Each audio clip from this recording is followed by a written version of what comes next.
সমাজের চিন্তাধারাটা দেওয়ার পর এটা কথা বলি যে সমাজের মূল স্তম্ভ বা যাকে আমি বলবো সতুন, তো সমাজের মূল সতুনটা হলো কে? তো ফার্দ। মূল স্তম্ভটা হলো ইনসান। কাজে একজন মানুষ যত পরিমাণে ভালো হবে, সমাজটা তত পরিমাণে উন্নত হবে। ওই সমাজের লোক যত বেশি নীতি এবং অসুলকে মাননেওয়ালা হবে, তত বেশি ওই সমাজের রূপরেখা উন্নত হবে। কাজে সমাজকে সুষ্ঠু করতে হলে এবং বায়খতিয়ার করতে হলে আগে সমাজের এক একটা মানুষকে হতে হবে বায়খতিয়ার এবং এক একটা মানুষকে হতে হবে আদর্শবান মানুষ। কেন এই কথাটা বললাম? শেষ সময় আর এই গুটি কয়েক লোক আপনারা বসে আছেন, আপনাদের পায়ে ধরে বলছি যে মাত্র আধখানা ঘন্টা একটু কষ্ট করুন। আমি অন্য কোনো জায়গায় যদি আসি তাহলে আমি আমার বয়ান যেভাবে আমি রাখি সেভাবে বয়ান রেখে আপনাদের পুষিয়ে দেবো ইনশাআল্লাহ। তো কথা কয়টাকে একটু দয়া করে শুনে নেন, আমি তাড়াতাড়ি আপনাদেরকে ছেড়ে দিচ্ছি। কথা হলো, কেন বললাম যে আগে ইনসানকে কি করতে হবে? মুহাজ্জাব বানাতে হবে। তাকে বলার মানেটা হলো এই যে মানুষকে সৃষ্টির পিছনে আল্লাহ রাব্বুল আলামিন এর ভেতরে মুতাজাদ সিফাত, মানে এক অপরের উল্টা সিফাত দিয়ে আমাকেও তৈরি করেছেন, আপনাকেও তৈরি করেছেন। আমার ভেতরে কিছু এমন গুণ আছে যেগুলো ভালো, আবার এই মানুষের ভেতরে কিছু গুণ আছে যেগুলো হলো বদগুণ। এই বদগুণকে কেউ পছন্দ করে না। তাহলে মানুষের ভেতরে আল্লাহ রাব্বুল আলামিনের তৈরি করা এগুলো সবটি স্বভাব বাইরে থেকে আসেনি, এবং সবগুলো স্বভাবকে কোরআন মাজিদ থেকে প্রমাণ করা যাবে অতটি টাইম আমার কাছে নাই। যেমন আমি বলি, একটা মানুষ এই সমাজে সত্যবাদী, আর একটা মানুষ এই সমাজে মিথ্যাবাদী। তাহলে মিথ্যা একটা সিফাত আর সত্য একটা সিফাত, এটা মানুষের ভেতরেই থাকে। আর একটা বলি, এই সমাজের ভেতরে একটা লোক আছে চোর, আবার একগুলো লোক হয় সাধু। একটা মানুষ যদি সাধু হয়ে বাঁচে এটাও মানুষের সিফাত, আর একটা মানুষ যদি চুরি করে বাঁচে তাহলে এটা চোর হওয়াটা এটা একটা মানুষের সিফাত। তেমনি একটা মানুষ হলো লজ্জাশীল, এর ভেতরে লজ্জা আছে। আর একটা মানুষ হলো বেলজ্জা, নির্লজ্জ, ওর ভেতরে লজ্জা নেই। তেমনি আরেকটা মানুষ হলো কি অত্যন্ত সাখী, আর একটা মানুষ হলো অত্যন্ত কৃপণ। একটা মানুষ হলো আমানতদার, আর একটা মানুষ হলো বড় খায়েন, খেয়ানতকারী। তাহলে খেয়ানত যেমন একটা স্বভাব, তেমনি আরেকটা স্বভাব হলো আমানত। তাহলে একটা স্বভাবের উল্টো আরেকটা স্বভাব মানুষের জন্য রব্বুল আলামিন তৈরি করেছেন, এটা কোরআন থেকে প্রমাণিত। যদি আপনি দেখতে চান, আপনি দেখবেন সূরা শামসের ভেতরে আল্লাহ রাব্বুল আলামিন বলছেন, ওয়া নাফসিন ওয়া মা সাওয়াহা ফাআলহামাহা ফুজুরাহা ওয়া তাকওয়াহা। কসম সেই জাতের যিনি মানুষের আত্মাকে তৈরি করলেন, নফসকে তৈরি করলেন, আর তার ভেতরে আবার দুটো গুণ ভরে দিলেন। কি কি গুণ ভরে দিলেন? ফাআলহামাহা ফুজুরাহা ওয়া তাকওয়াহা। কোনটা হলো শুদ্ধ আর কোনটা হলো অশুদ্ধ, কোনটা হলো পবিত্র আর কোনটা হলো অপবিত্র, কোনটা হলো পাক আর কোনটা হলো খাবিস, এই নেচার এবং এই বুদ্ধি আল্লাহ রাব্বুল আলামিন প্রত্যেকটা মানুষের বিবেকের ভেতরে ভরে দিয়েছেন। আমি জানি, আপনিও জানেন, আমিও বুঝি, আপনিও বুঝেন কোনটা খাবিস আর কোনটা পাক। তাহলে আল্লাহর কোরআন বলছে যে মানুষের সামনে দুটো জিনিস আছে, তার চরিত্রের ভেতরে সেটাকে মাপবার মতো জ্ঞান এক একজন মানুষের কাছে আছে। চুরিটা ভালো না মন্দ সে জানে, মদখোরিটা ভালো না মন্দ সে জানে, তাকওয়া এবং পরহেজগারিটা কেমন সেই কথাটা জানে। তাহলে এবার কথাটা আপনাকে বলতে হয় যে যখন এতগুলো চরিত্র আমাদের মধ্যে আল্লাহ রাব্বুল আলামিন সৃষ্টি করে রেখেছেন, তাহলে এই চরিত্রগুলো কি সবসময় সবকটি সক্রিয় হয়ে থাকে? থাকে না। যখন একটা জেগে থাকবে তখন ওর উল্টোটা ঘুমাবে। যেমন যদি আপনি মনে করেন আমানতদার, তো যতদিন আপনার ভেতরে আমানতদারি থাকবে ততদিন খেয়ানত ওই যে ওখানে চুপসে থাকবে, মাথা চালা দিতে পারবে না। ঠিক সেই রকমই আপনি যতদিন হয়ে থাকবেন লজ্জাশীল, ততদিন পর্যন্ত আপনার কাছে বেহায়াই এবং নির্লজ্জতা আসতে পারবে না। ওই চরিত্রটাকে চেপে রাখবে কে? তো হায়া। তেমনি আপনি যদি হন সত্যবাদী, তাহলে এই সত্যবাদী আখলাকটা, মিথ্যাবাদী স্বভাবটাকে চেপে রাখবে। তাই একই সময়ে একটা মানুষের ভেতরে দুইটি সিফাত মাথা চাড়া দিয়ে থাকবে না। যেমন আমি যখন নিঃশ্বাস টানি তখন একরকম হয়, আর আমি যখন নিঃশ্বাস ছাড়ি তখন আর এক রকম হয়। একসাথে কি দুটো কাজ হবে? একসাথে যেমন নিঃশ্বাস নেওয়া আর ছাড়া হবে না, একবার হবে নিঃশ্বাস নেওয়া আর একবার হবে শ্বাস ছাড়া। তেমনি এই স্বভাবগুলোর ভেতরে যদি আপনার কাছে ভালো থাকে তাহলে মন্দগুলো চাপা থাকবে, আর যদি আপনার কাছে মন্দ থাকে তাহলে সে মন্দগুলোই থাকবে, ভালোগুলো চাপা পড়ে থাকবে। সুতরাং এইবার একটা ফর্দকে, একটা বশরকে, একটা সোসাইটির একটা ইনসানকে যতক্ষণ পর্যন্ত বদ সিফাতকে চাপা দিয়ে আর ভালো সিফাতগুলো জাগ্রত করতে না পারা যাবে ততক্ষণ সমাজটা আদর্শ সমাজ হবে না। আমি তাহলে আপনাকে জাগাবো কি দিয়ে? মানুষের ভেতরে যদি কুস্বভাব থাকে তাহলে তাকে ভালো স্বভাবে আমি তাকে নিয়ে আসবো কি দিয়ে? তার জন্য নীতি হলো চারটা। চারটা হলো উসুল। এক, প্রথমে তাকে আল্লাহ রাব্বুল আলামিনের তাওহীদে বিশ্বাস করতে হবে।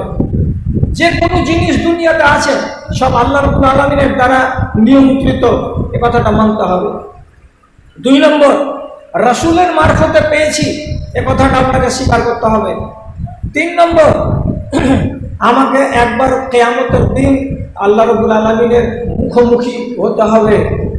4 নম্বর, আমাকে এই সমস্ত নীতিগুলো, আমাকে এই সমস্ত আখলাকগুলো মেনে চলতে হবে, যেগুলো রব্বুল আলামিন কোরআনে আমাকে মানতে বলেছেন আর যেগুলো আল্লাহ রব্বুল আলামিন আমাকে কোরআনে ছাড়তে বলেছেন।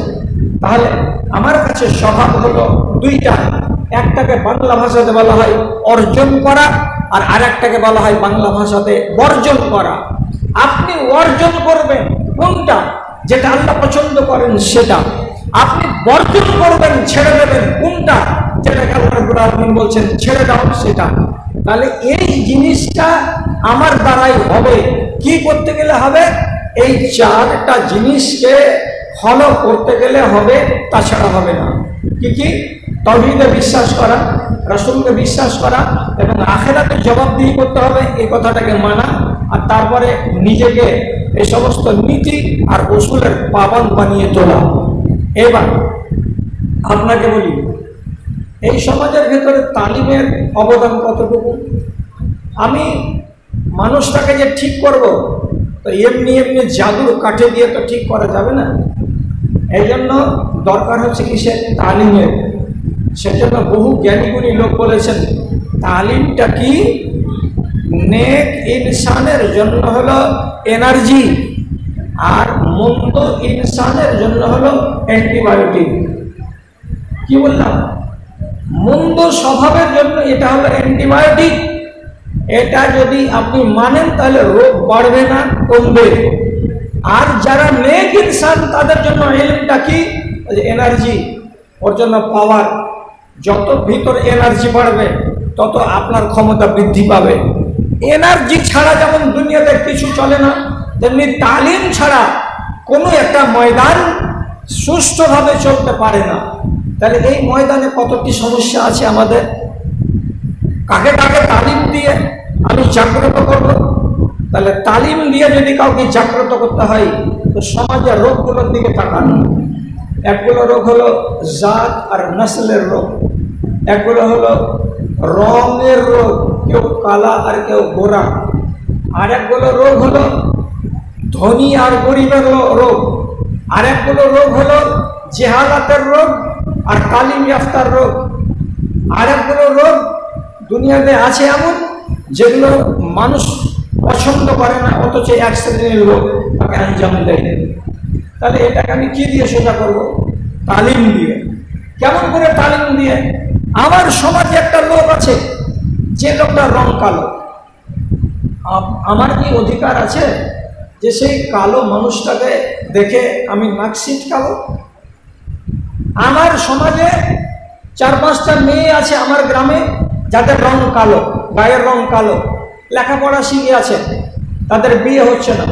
তাহলে আমার কি উচিত যে এই কালো রংটাকে আমি এড়িয়ে চলবো? কালো রং আমার নিকটে পছন্দের নয়, কালো রংকে আমি ঘৃণা করব, এই পাওয়ার কি আমাকে আমার ইসলাম দিয়েছে? এটা যদি আমার নীতি হয়, তাহলে সমাজের ভেতরে এই যে ব্যবধান, এটা কি দিয়ে দূর হবে? কালোকে আপনি কালো বলতে পারবেন না, তাহলে আপনাকে আমি শুদ্ধ করবো কি দিয়ে? ওই কোরআনের তালিম দিয়ে, ইসলামের তালিম দিয়ে। কেন? রব্বুল আলামিন বলেছেন, ইন্না খালাকনাকুম মিন যাকারিন ওয়া উনসা ওয়া জাআলনাকুম শুউবান ওয়া কাবাইলা লিতাআরাফু। আর আল্লাহ রাব্বুল আলামিন এমন কথাটা বলে দিয়েছেন যে তোমাদের ভেতরে যে মানুষগুলোকে তৈরি করেছি এক আদম থেকে এবং এক হাওয়া থেকে। অতএব এক আদম আর এক হাওয়ার যদি এর আওলাদ হয়, কেউ যদি কালো হয় তো সেও আদমের আওলাদ, কেউ যদি কালো হয় তো সেও আদমের আওলাদ। তারপরে আল্লাহ পাকের নবী নিজে বলছেন, লা ফাদলা লিআরাবিয়্যিন আলা আজামিয়্যিন। কোন একজন আজমের উপরে তারজিহ নেই, কোন একটা আজম আরবের উপরে তারজিহ পাবে না। কোন একটা কালো চামড়ার লোক, কোন একটা সাদা চামড়ার লোক কালো চামড়ার উপরে নিজেকে বড় বলে ফজিলত দাবি করতে পারবে না। আর কোন এইরকম কালো চামড়ার লোক একজন সাদা চামড়ার উপরে নিজেকে প্রভাবশালী বলে দাবি করতে পারবে না। এখানে রঙের খেলা নেই, এখানে ধনের খেলা নেই, এখানে আরব আর আজমের খেলা নেই। তাহলে খেলাটা কিসের আছে? ইল্লা বিত্তাকওয়া। যে যতটা বেশি আল্লাহকে ভয় করে সে ততটাই বেশি হলো কি ফজিলতের বিচারে আল্লাহর নজরে শ্রেষ্ঠ।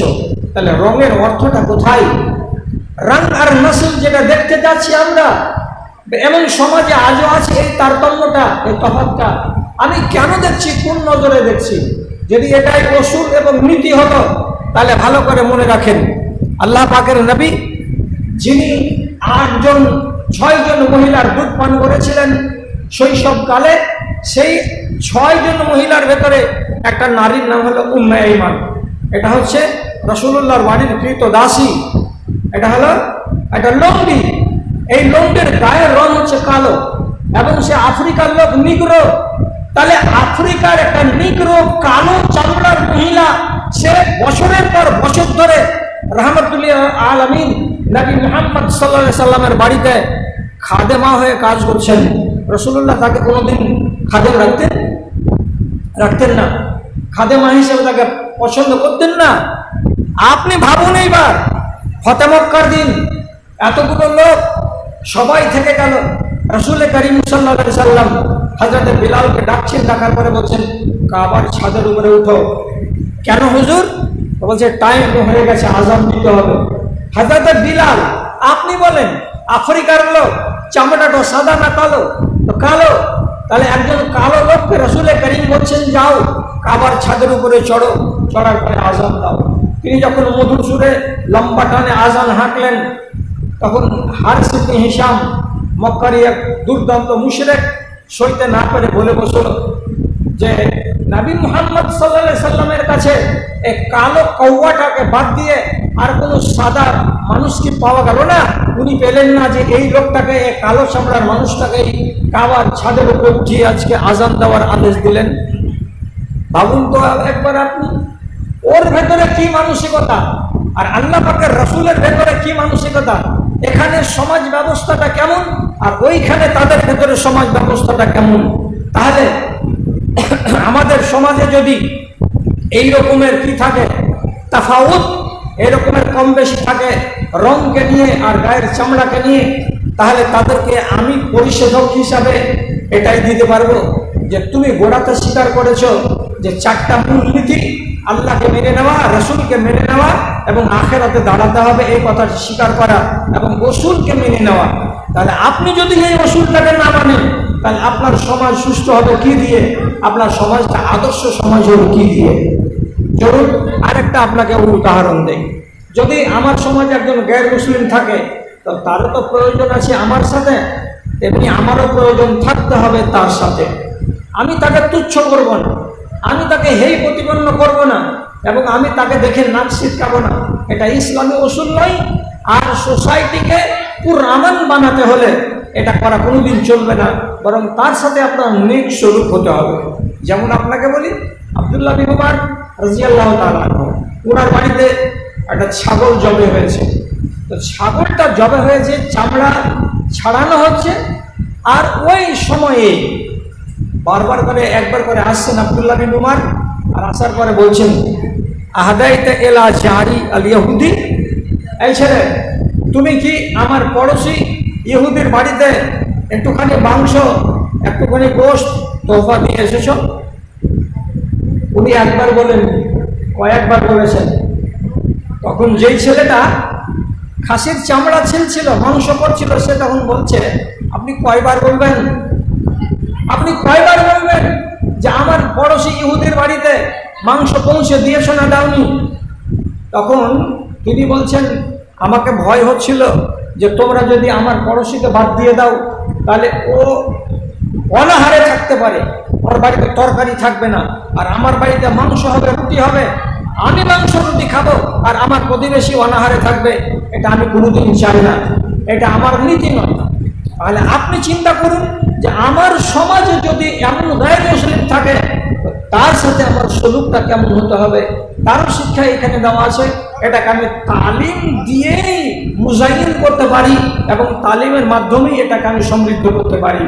ব্রাদারানে মিল্লাত, আমি আপনাকে বলব, এখানে আমরা মুসলিম অমুসলিম সবাই একসাথে বাস করি।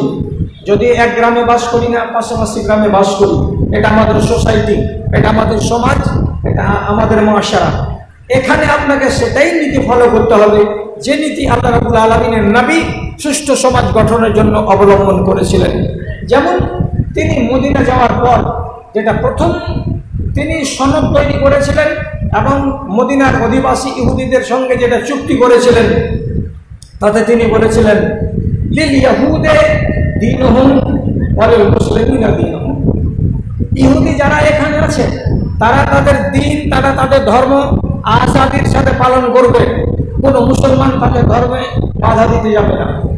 ঠিক সেই রকমই মুসলমান, তোমরা তোমাদের ধর্মকে পালন করবে, তোমাদের ধর্ম যেমন আছে সেইভাবে, তাতে কোনো ইহুদি বাধা দিতে যাবে না।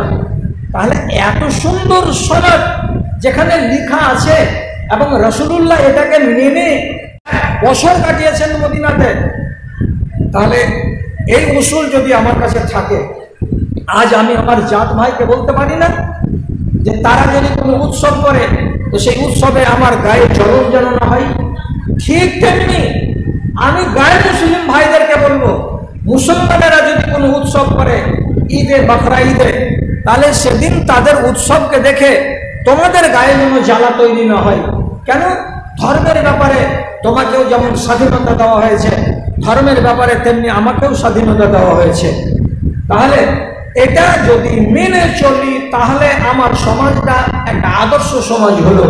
আর এটাকে আমি আদর্শ বানালাম কিসের দৌলতে? কোরআনী শিক্ষার দৌলতে, কোরআনী তালিমের দৌলতে। যদি এই কোরআনের তালিমকে আমি না মানি, তাহলে পরে এই সুস্থ সমাজ গঠন করা সম্ভব নয়। এদিকে লক্ষ্য রাখবেন। তারপরে আপনাকে বলি, বন্ধুরা আমার, এখানে সমাজে বাস করতে গেলে অনেক লোক সুখী আছে, অনেক লোক দুঃখী আছে, অনেক লোক কোনো কারণে কমজোর আছে, অনেক লোক কোনো কারণে সবার শক্তিশালী আছে। তাহলে যদি কোনো মানুষ কমজোর হয়, দিমাগি কমজোরি হতে পারে, জিসমানি কমজোরি হতে পারে, কোনো রকমের কমজোরি যদি তার ভেতরে থাকে, আপনি কি অবহেলা করবেন? আপনি কি পাশ কাটিয়ে চলে যাবেন?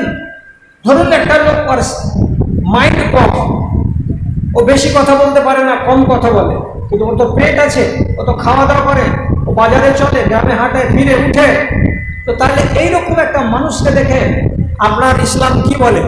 এটা কি সমাজের অঙ্গ নয়? এটা কি মাশরাতে বাস করে না? যদি একে আপনি সমাজের অঙ্গ হিসাবে স্বীকৃতি দেন, তাহলে ওই মানুষটার হক যেটা আছে তাকে দিতে হবে, তাহলে সেটা হবে আদর্শ সমাজ। তাহলে তার হক কি আছে? এই হকটাকে প্রতিষ্ঠিত করবো কি দিয়ে? কোরআনের তালিম দিয়ে। এই জন্য সমাজকে সুধার করতে হলে এবং আদর্শ সমাজ তৈরি করতে হলে তালিমের একান্ত প্রয়োজন। তালিম ছাড়া দুনিয়ার কোনো ময়দান, দুনিয়ার কোনো ফিল্ড সুষ্ঠুভাবে চলতে পারে না, সমাজকে দিয়ে চলতে পারে। আপনাকে এই মর্মে বলতে পারি, রাসূল কারীম সাল্লাল্লাহু আলাইহি ওয়াসাল্লাম একদিন মদিনার মসজিদে বসে আছেন। এমন সময় একদম সহিহ হাদিস, জাআত ইমরাতুন, একটা মেয়ে ছেলে এলো। আসার পরে পুরুষ লোকেদেরকে এড়িয়ে সাইড নিয়ে হাঁটতে হাঁটতে নবীজির কাছে পৌঁছে গেল। লোকেরা অবাক হয়ে দেখছে, আরে এটা কেমন মেয়ে ছেলে গো, এতগুলো পুরুষ লোককে পিছনে ফেলে দিয়ে এক পা দু পা করে এগিয়ে নবীজির কাছে চলে যাচ্ছে। মেয়েটা দেখতে একটু কেমন কেমন লাগছে, মানে এটা মুহাজ্জাব তারিকা মনে হলো না? রসুলের কাছে যখন মেয়েটি চলে গেছে, তখন আল্লাহ পাক রসুলের দিকে নজর উঠিয়েছেন। কি ব্যাপার? তখন ওই মহিলা বলছে, ইন্নালি বেকা হাজাতুন, আমার কিছু দরকার আছে আপনার সাথে, আমি এই জন্য এলাম আপনার কাছে। রসুল বলছেন, বা লোকেরা বলছে আর মাইন্ড কম, লোকেরা বলছে যে এই মেয়ে ছেলেটি কম বুদ্ধি, আর সে বলছে যে আমার সাথে দরকার আছে, তা কি করা যায়? তো যে বলো কি বলছো, তো কি তোমার দরকার? মেয়েটি ইশারা করে রসুলকে ডাকছেন যে এখানে বলবো না, আপনি মসজিদের বাইরে চলেন। রসুল কারীম তখন তাকে বলতে পারতেন, ওই পাগলি কোথাকার, যা বাড়ি যা, কেন ডাকছিস আমাকে? হেদ খুদ করে উনি তাড়িয়ে দিতে পারতেন। কিন্তু নবী কারীম বলছেন না, এটা আদর্শ সমাজের এইটাই হলো নীতি, এটা সমাজের একটা অংশ। এই মহিলার ভারসাম্য কম, এই মহিলার ব্রেন কম হতে গেলেও তাকে তার হক বুঝিয়ে দিতে হবে, নাহলে সমাজ আধা হয়ে যাবে এবং সমাজ কি হয়ে যাবে? পঙ্গু হয়ে যাবে। রাসূল তার কথা শুনে বেরিয়ে গেলেন। এবার হাঁটতে হাঁটতে হাঁটতে হাঁটতে গ্রামের প্রান্তে চলে গেলেন। যাওয়ার পরে মহিলা যেটা প্রয়োজন ছিল সেটাকে মিটিয়ে দিলেন, আর দেওয়ার পরে আবার তিনি মসজিদে ফিরে এলেন। তারপরে রাসূল বলছেন, দেখো হে, তোমাদেরকে একটা কথা বলি, তোমার প্রয়োজন কাউরির কাছে না থাকতে পারে, কিন্তু তোমার ভাইয়ের কোনো প্রয়োজন তোমার কাছে আছে, এটা হবে কি হবে না? হ্যাঁ, হতে পারে, হতেই পারে। একটা ধোপার যেমন আমার প্রয়োজন হয়, তেমনি একটা ধোপার প্রয়োজন আপনার পড়বে। একটা টেলারের আমার যেমন প্রয়োজন হয়, তেমনি সেই টেলারটার প্রয়োজন হবে খদ্দরের এবং মালিকের আর গ্রাহকের। একজনের প্রয়োজন আরেকজন মিটাবে, একজনের সম্পর্ক আরেকজনের সাথে সম্পর্কিত থাকবে, এটারই নাম তো সমাজ।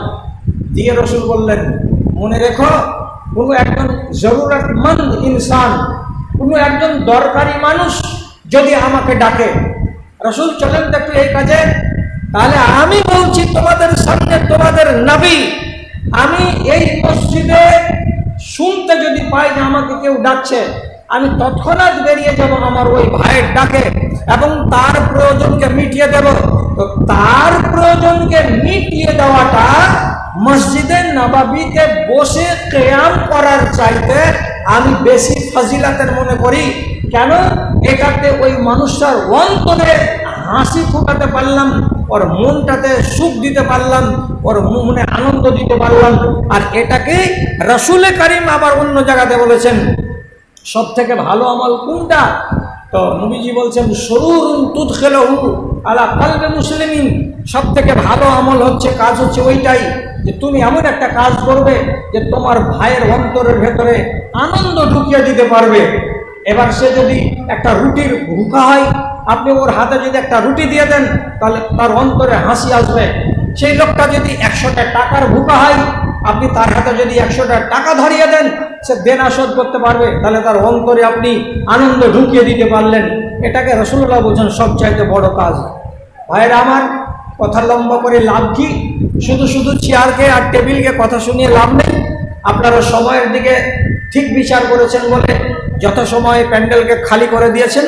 আমি আমার শেষ প্রান্তে চলে এসেছি কথা, এবং এইভাবে একটা একটা করে কথা বলা আমার অভ্যাসে নেই, কিন্তু এখানকার পরিবেশের সাথে আমি নিজেকে মুয়াফাকাত করাবার জন্য আমি কাটা কাটা করে কথা বলছি। আমি আমার কথার দিকে শেষ প্রান্তে চলে এসেছি। আরবের লোকেদের কাছেও ছিল একটা সমাজ ব্যবস্থা, আজকে আমাদের কাছে আছে সমাজ ব্যবস্থা। আপনি নিজে বলুন তো, ওই যুগটাকে আল্লাহ রাব্বুল আলামিনের নবীর দ্বারা এবং অন্যান্যদের দ্বারাই কেন বলা হলো যে এটা হলো জাহেলিয়াতের যুগ?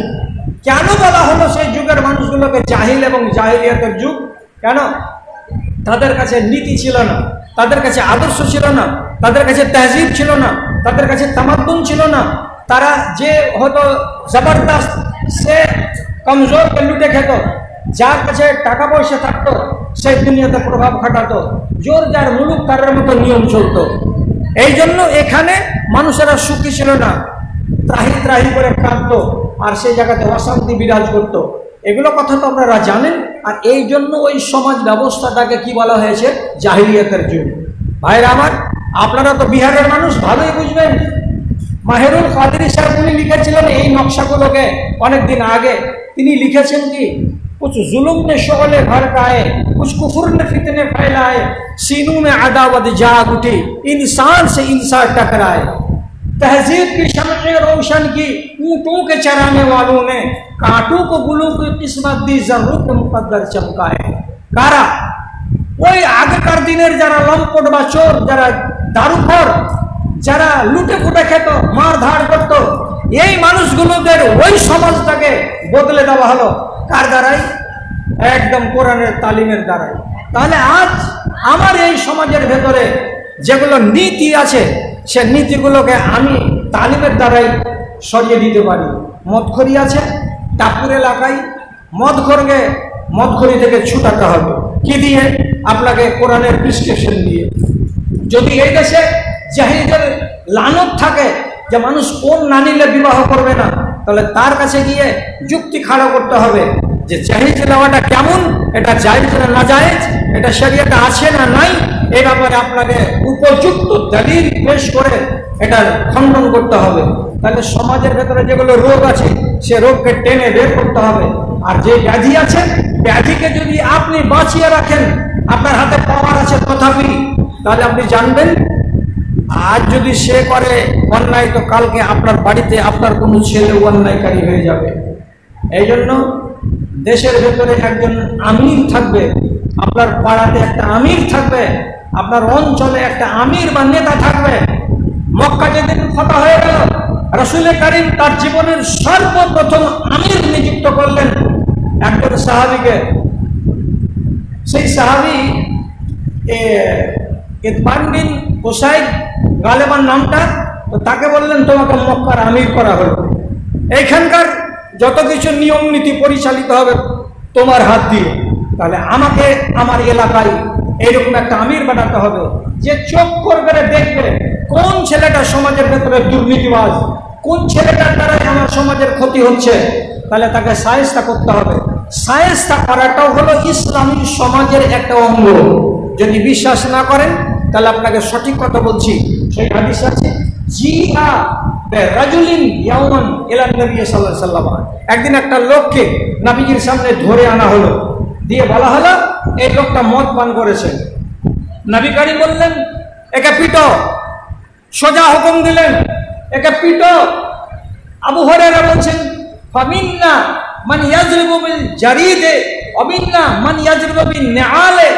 আমাদের ভেতরে যখন এই অর্ডারটা চলে আসলে যে পিটো, তখন আমরা কেউ জুতা দিয়ে পিটলাম, আমরা কেউ খেজুরের ডাল দিয়ে পিটলাম, আমরা কেউ চড় মারলাম, কেউ থাপ্পড় মারলাম, মারার পরে তাকে শেষের বেলায় লানত করে দিলাম। তখন নবীজি বললেন লানত করো না কোনো মুসলমানকে, লানতটাকে বাদ দিয়ে একে জুতা মেরেছো, থাপ্পড় মেরেছো, খেজুরের ডাল দিয়ে মেরেছো, এগুলো সব কিছু ঠিক করেছো। তাহলে আপনি বলুন কেন আল্লাহ পাকের নবী মানুষের সম্মুখে এই ঘটনাটা ঘটালেন, মারতে কেন বললেন? কেন? এই জন্য যে একটা লোক, এর দ্বারাই সমাজ বিনষ্ট হচ্ছে এবং সমাজকে ধ্বংস হতে দেওয়া যাবে না। অতএব সমাজকে সুস্থ করার জন্য তারই একটা অংশ হলো শায়েস্তা করা বা আযাব দেওয়া বা কাউকে শাস্তি দেওয়া। যদি প্রয়োজন লেগে যায়, প্রয়োজন লাগলো শাস্তি দিয়ে দিলাম। শান্তি ফিরাবার জন্যই এগুলো সিদ্ধান্ত নিতে হবে কাকে? গ্রামের মোড়লকে, গ্রামের সরকারকে। আপনি কি জানেন, যদি কোনো ছেলে কোনো মেয়ের সঙ্গে ধরা পড়ে নাজায়েজ কাজে, তাহলে শাস্তি তো দিবেন, 100 কড়া ছেলেকে আর 100 কড়া মেয়েকে মারবেন। তারপরে আরেকটা শাস্তি আছে, যেটা আমরা কোনো মুসলমান এলাকায় এ সাজাটা আমরা দিই না। সেটা কি জানেন? ওটা আছে তাহরিক ও আমিন। যেই ছেলেটা কোনো একজনের মেয়ের সঙ্গে কুসম্পর্কে জড়িত হয়েছে, শাস্তি তাকে দেওয়া হয়েছে, এটা যথেষ্ট নয়। বরং কি করতে হবে, ওই ছেলেটাকে 1 বছরের জন্য নির্বাসনে পাঠাতে হবে, দেশ থেকে তাড়িয়ে দিতে হবে। চলে যাও, তোমাকে টাপু এলাকায় থাকতে হবে না। কোথায় যাব আমি? মুম্বাই চলে যাও, গুজরাট চলে যাও, কেরালা চলে যাও, ওখানে 1 বছর তোমাকে চোখের আড়ালে থাকতে হবে। তাহলে এই নির্বাসন কেন দেওয়া হয়? এই জন্য দেওয়া হয়, এই গুন্ডা যেন আবার ওই গ্রামের ওই বাড়িটার কাছ দিয়ে না গত হতে পারে। আর পুরাতন প্রেমিককে বলে ওর মনের ভেতরে দরদ যেন না তৈরি হয়, এবং সে যতদিন বিদেশে থাকবে ততদিন সে নিজের নফসকে কি করবে, মালামাত করবে, কি বলে যে হাই রে, এই একটা মাত্র অন্যায় অপরাধ করতে গেলাম বলে দেশ ছেড়ে, বাড়ি ছেড়ে, বীরপুর বাজার ছেড়ে, ভীমনগর বাজারকে ছেড়ে আজকে আমি বিদেশের মাটিতে পড়ে আছি। হুকুমটা কার? তো আমার সমাজের মাতব্বরের, আমার সমাজের মালিকের। এটা অর্ডার মানতেই হবে। তাহলে কেন শরিয়ত এটা করলো? যাতে করে আমার সমাজের ভেতরে দুর্নীতি জড় গাড়তে না পারে। তাহলে আদর্শ সমাজ, এই আদর্শ সমাজকে গঠন করতে গেলে অনেক পাপড় বেলতে হবে বন্ধুরা। এই আদর্শ সমাজকে যদি দেখতে চান, অনেকটি ত্যাগ আপনাকে স্বীকার করতে হবে। যাক, অতদূর আর আমি যাচ্ছি না। গরিব যেন ইনসাফ পাই, ধনী যেন তার অধিকার পাই, ভিন জাতি যেন এখানে আরামে থাকতে পারে, যেমন আপনি আরামে থাকতে পারবেন। যেখানে আকালিয়াত আকসারিয়াতের দ্বারাই আক্রান্ত হবে না, যেখানে আকসারিয়াত আকালিয়াতেরা তাদেরকে কোনো রকমের আক্রমণ করবে না। তাহলে এইভাবে কি হবে? আমার সমাজটা সুস্থ হবে। আর তাকে আমি তালিম দিয়ে, তালিম বলতে কিসের তালিম? কোরআনের তালিম দিয়ে এবং হাদিসের তালিম দিয়ে আমাকে এটাকে ঠিক করতে হবে। এই জন্য শেষের বেলায় আপনাদের মতো মানুষগুলোকে শুধু বলতে চাইছি, আফসোসের সাথে, দুঃখের সাথে বলছি, যে সমাজের ভার কাঁধে লইয়াছে গায়ের গুন্ডা যারা। সমাজের ভার কাঁধে লইয়াছে গায়ের গুন্ডা যারা। 2 নম্বর যাদের জাত পরিচিতি, 1 নম্বর আজ তারা। কোরআন হাদিস সব বসে পড়িয়াছে, খোঁজ কাজের লইল না। শত হাত দিলেও অচেতন জাতি কেউ চেতন হইল না। দুরবস্থাটা সমাজের। যারা চোর ছাড়ছ 2 নম্বর লোক, তারা মসজিদের হচ্ছে সেক্রেটারি। যারা হলো মদখর, যারা হলো খায়েন, তারা হলো মসজিদের ক্যাশিয়ার, তারা হবে জামাতের সর্দার। এইগুলোর দ্বারাই কি আর দেশ চলে? একটা বিবি তালাকের যদি বিচার বসে, একটা খোলা তালাকের যদি বিচার বসে আজকের জামানায়, একদম আলেম বসে যাবে মজলিসে। বসেছে কারা? যারা নেতা তারা। বসেছে কারা?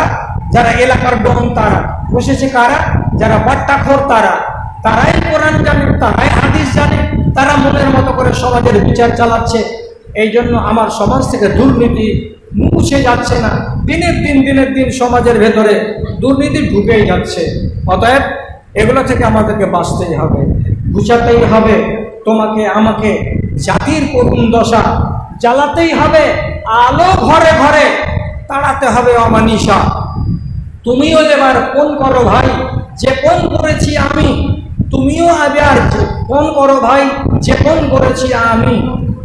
তো বন্ধুরা আমার, দেশ থেকে অন্ধকারকে তাড়াতে হবে, বাড়িতে বাড়িতে আলো জ্বালাতে হবে। সরকার যদি বিদ্যুৎ দিয়ে আলো জ্বালায়, তা আপনাকে আর আমাকে বাড়িতে বাড়িতে ইলম দিয়ে, শিক্ষা দিয়ে, তাহজিব তামাদ্দুন দিয়ে প্রত্যেকটা বাড়িতে বাড়িতে আমাকে আলো জ্বালাতে হবে। সমাজ থেকে জেহেজের লানতকে তুলে ফেলতে হবে, মদের রমরমা কারবারকে তুলে ফেলতে হবে, তালাকের প্রথা যেন ব্যাপক না হয়ে যায় এবং খোলার নীতি যেন ব্যাপক না হয়ে যায়, সেদিকে আমাকে নজর দিতে হবে। কোনো নারী যদি তালাক প্রাপ্ত হয়ে যায়, তো তাহলে তাকে বিবাহ করতে গিয়ে আমি যেন নাক না ছিটকাই। কোনো ছেলে যদি ডবল বিবাহ করতে চাই, তো কোনো রমণী যেন সে নাক না ছিটকায় যে ডবল বিবাহ করবে কেন। এগুলো হচ্ছে ইসলামী নীতি। আপনাকে আর সময় নেই, বলতে পারছি না। একটা মহিলা সাহাবী 4টা করে স্বামী গ্রহণ করেছেন। একটা স্বামী ধরলেন, শহীদ হয়ে গেল। আবার একটা স্বামী ধরলেন, শহীদ হয়ে গেল। আবার একটা স্বামী ধরলেন, শহীদ হয়ে গেল। আমি পরিষ্কার বলছি আপনাকে, আতেকা বিনতে যায়েদ এমন একটা মহিলা, 4 জন পুরুষের উনি পানি গ্রহণ করেছেন, 4 জনই শহীদ হয়ে গেছেন।